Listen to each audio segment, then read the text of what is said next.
All right, we're back here in the studio at Cooper Creek Square. Big thanks to the Grand Lake Chamber of Commerce, also one of our sponsors. And still chatting with Glen Trainor, the police chief here at Winter Park and Fraser.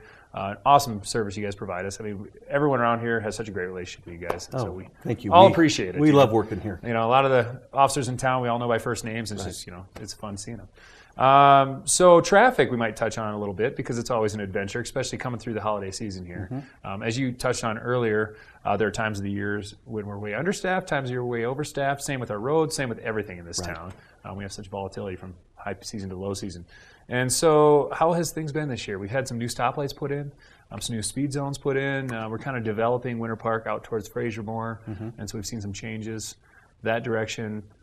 I was gone, luckily. Was it a goob tube? I mean, how bad was it this year? You know, this was probably one of the heaviest traffic years I've seen, but I think a lot of the improvements that have been made on Highway 40 have really helped. Okay. You know, some of the traffic lights and that, it's spread it out. It's enabled people from some of the side roads to get out onto the highway. Left turns were a nightmare. I mean, well, exactly. Yeah, you didn't even try. And now, and I found that, you know, going from Winter Park to Granby, you know, 5, 6 o'clock at night, I was able to do so a lot easier than I have been able to in years past.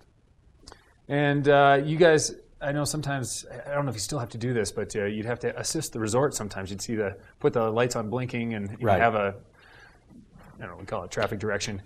Someone posted up there, are you still having to do that at times? I mean, is it still getting a little too nutty around some of the stoplights? We don't do much on Highway 40 anymore just because of some of the design changes they've made up there. It has helped. There has been. Yeah, we do a little bit at Mary Jane on the weekends and then some helping the Vintage parking lot empty out in that. But Highway 40 is really pretty self-managing right now. Okay. Well, hot topic number 3, the last one of the day, is we have a very focus here in our community around the après-ski. A lot of people like to shred hard and then have that cocktail or 7, whatever it might be for any given person. A lot of options here to not get the DUI. I mean, you're asking for it if you choose to be irresponsible around here. We have a phenomenal bus system. It's brand new to town. We've always had a winter bus system, but they've really gone through great measures to get more funding and make it a year-round and a lot longer hours throughout the day. So if you're out, I know even last year, if you're out at 11 o'clock, you're walking home or you're driving home or hoping the cab can get you, you know. But the cab can get pretty busy on peak weekends too. So it's probably too early to tell. Our bus now runs till 2 a.m. Is that correct? That's correct. So every bar can't be open past 2. So you've got a reason to get out there, get on the bus, and get home safe. Right. Probably too early to tell, though. There's been no improvement yet. DUIs. You know, we haven't had enough time to notice any difference. But on the other hand, what our guys who work at night are saying is that, you know, you see the people getting on the bus in droves late at night on the weekends and that. So I think people are really taking advantage of that. One thing we have noticed is there are less intoxicated people walking down the street.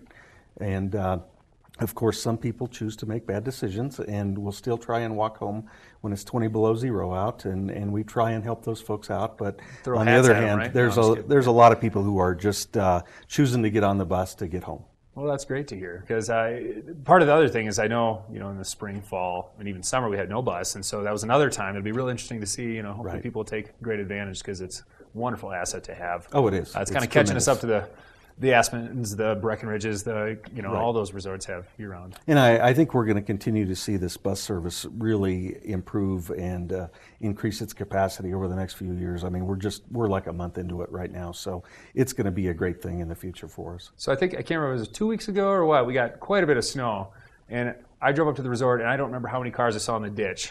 So winter must be, is that half your duties is oh God, here we go, car. It's crazy. And I'm sure some are tourists that might have driven in from a warm climate that don't have tires appropriate for up here, and some are aggressive. Yeah, we investigate approximately 200 motor vehicle accidents a year just in the towns of Winter Park and Fraser. 200 in our town. I don't know what the population is, about 2,000 for the two towns. Does that sound right? Total, yeah. So 10%, obviously tourism comes in. But so we have a lot of accidents, and a lot of times it's people inexperienced, or they don't have the right tires, or whatever, or they think they can drive on snow at the same speed. I don't know if there is a stat on this. Can you say a percentage of those 200 tourists versus locals?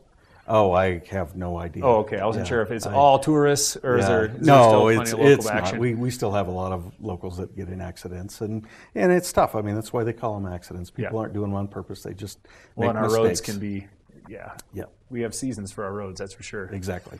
Yeah. Interesting. Well, Glenn, thanks so much for being on the show. Sure. Always a pleasure talking to you. I loved it, and thank you again for having me. Yeah, big thank you, and to your whole staff here in Winter Park. Appreciate wonderful job. It's going to be a great year. We're going to be back shortly with Smoke and Moe's. I'm going to try and eat myself some ribs. So we're going to go downstairs and see if I can satisfy that hunger in me, my morning hunger apparently. But Glenn, thanks so much. Thank you. We'll see you again, and stay tuned. We'll be back shortly.